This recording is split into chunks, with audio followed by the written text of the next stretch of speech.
Hazrat Salama has reported from Saweed bin Ghafala that Hazrat Ubay bin Ka'ab radiyallahu anhu said, I found a pouch of 100 dinars and went to the Prophet sallallahu alaihi wasallam.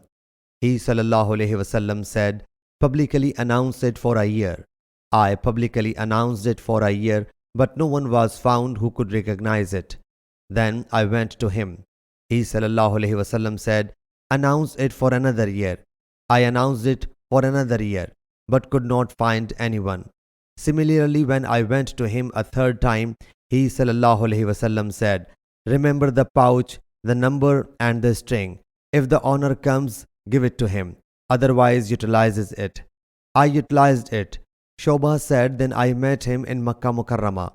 So he Salama said, I do not remember whether he sallallahu alaihi wasallam commanded to make announcement for 3 years or 1 year. Sahih Bukhari, Hadith number 2426.